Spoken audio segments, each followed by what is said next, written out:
He is a finisher, which is fantastic. Samoa, one of the reasons they haven't quite been as successful in previous years, they haven't been able to replace Uali Mai at the moment, and they're still looking for that person. Lola Louis comes in every so often to help, but isn't quite that person. So it's the physicality and the aggressiveness, I guess, the Samoan side that really is its trademark. And it certainly is. Big lads, and the Canadians have got it all to play for, although, as we have seen, as with a number of other sides in the Sevens World Series, they are a coming force as well. It's a growing sport in North America. The USA have been impressive already this morning. What have Canada got for us up against former HSBC World Sevens Series champions Samoa? Let's return to Glasgow with Ollie Phillips and Mark Robson.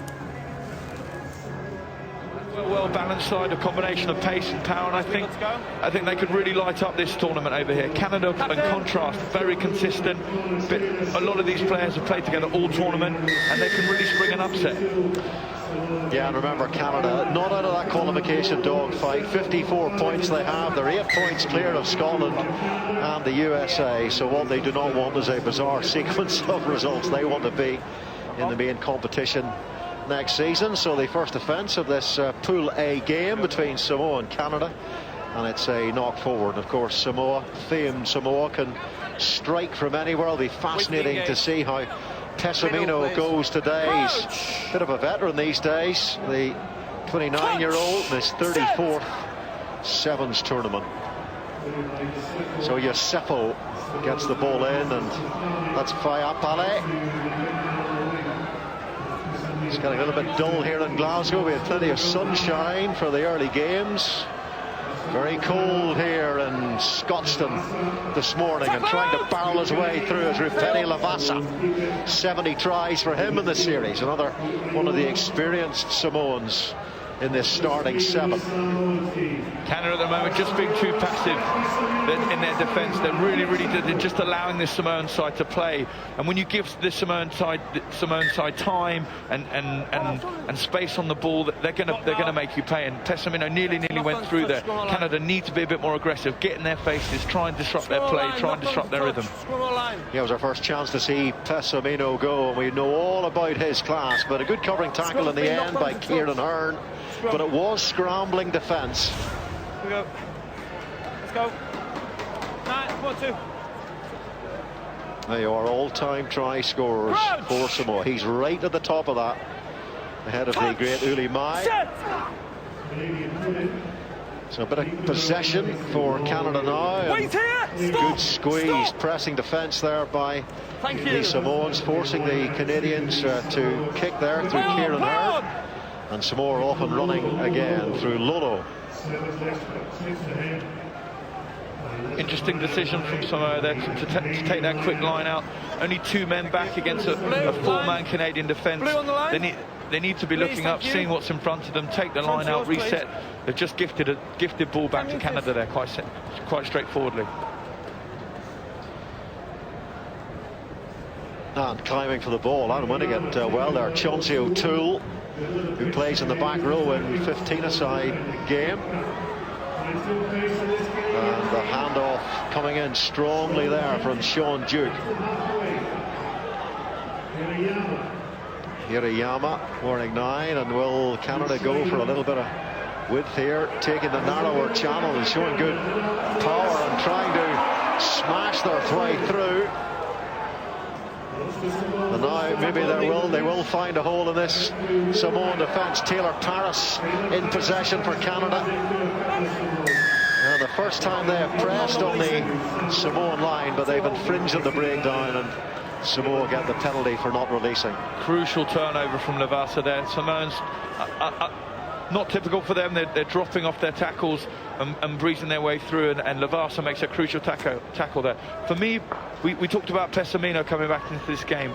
I'm going to question his fitness and whether he's up to the Sevens finish. It's a very difficult environment to come back into, and he's already looking laboured, and we're only 3-4 minutes into the game.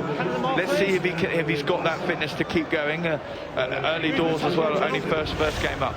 Do you think you might find that problem when you come back to Sevens, Ollie Phillips? I have every I can almost guarantee you that the first game syndrome is the worst in the whole world.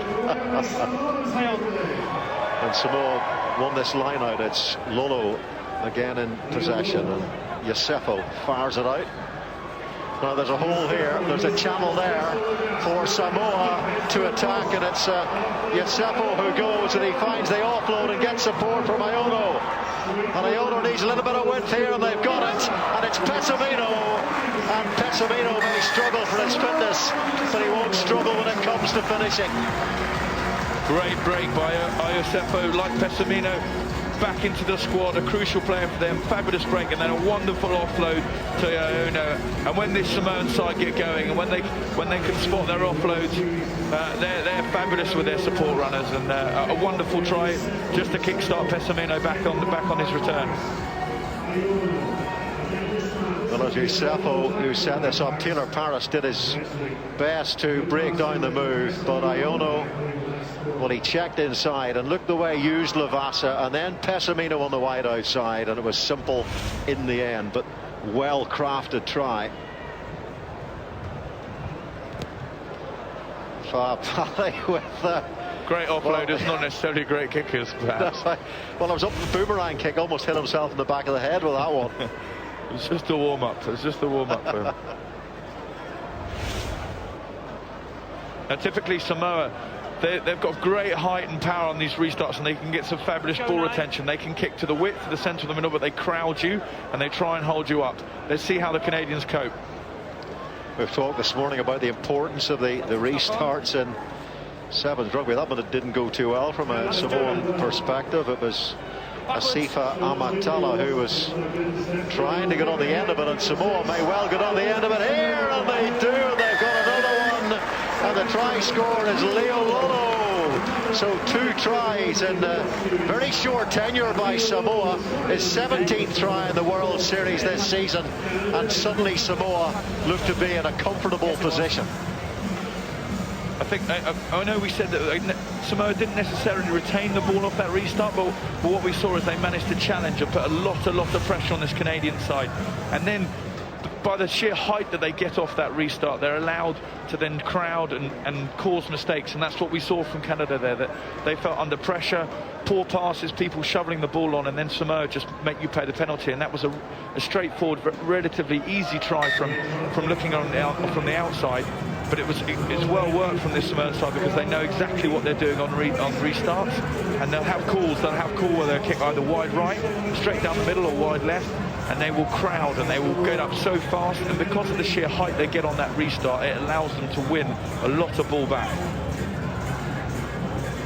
Lolo's try. One of the disadvantages of our commentary position here in Glasgow is you can smell the food from the hospitality suites. You getting hungry yet, Ollie? I can't smell it, just because it's too chilly up here at the moment. Well, a penalty here to Canada as Samoa come in off their feet, so it's Taylor Paris, and this is John Moonlight. John Moonlight's cousin Dave, of course, a very famous sevens player for Canada, not releasing. And how quickly were Samoa in there in the contact area? Good crucial turnover, just stifling that Canadian attack.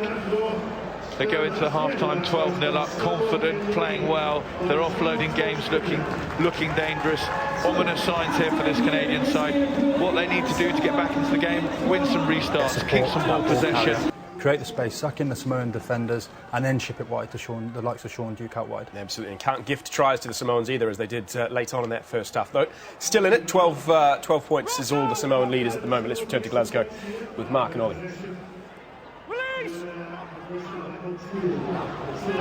The pressure that the Samoans are putting on the Canadians at breakdown is enormous.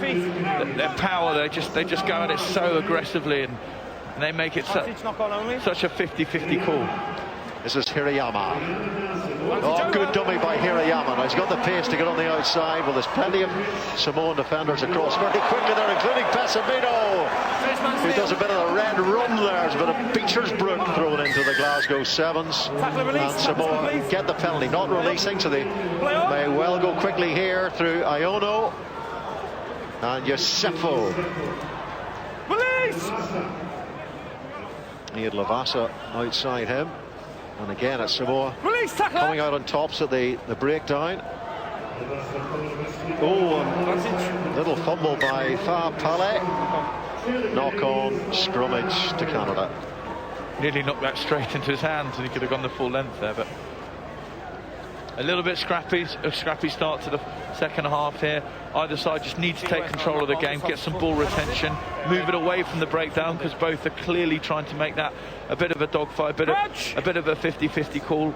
And they need to just use this width now. Canada have got the opportunity. Centre field scrum, great attacking position. Taylor Paris with a wild pass there behind Nathan Hirayama. Here's Taylor Paris trying to make amends for that error. This is Moonlight.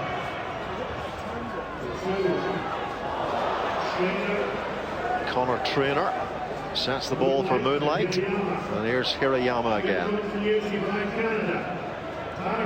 Taylor Paris. Not clear enough, straight to floor. Another penalty given away in the contact zone. Off his. Interesting, he's calling off feet there. There was a discussion yesterday about the breakdown and how to referee and how to police it. Mainly from the defensive side, they were saying that players can't go and seal the ball off directly. They have to try and contest, give some daylight. That puts questions up for the attack there, Canada. How do you manage that situation? Do you blast past? Do you have to wait over the ball, try and get the defender off of it? Those calls are so tight, and the margins for error are so small, and there Canada are just on the wrong side of that one. Yeah, Paddy O'Brien went through the protocols in some detail yesterday at a meeting, and it seems Samoa have got on top in that area. As you say, they really are driving hard, good body angles at the contact area, and winning ball as a result. Yeah, they're executing it well, and they've got a lot of turnovers, a lot of change out of how they're competing at breakdown. And here is Lavasa. One pass out wide. Will it be enough as Iono goes into the corner and gets the try, the third Samoan try of this game, and that will probably put Canada to bed in this pool game.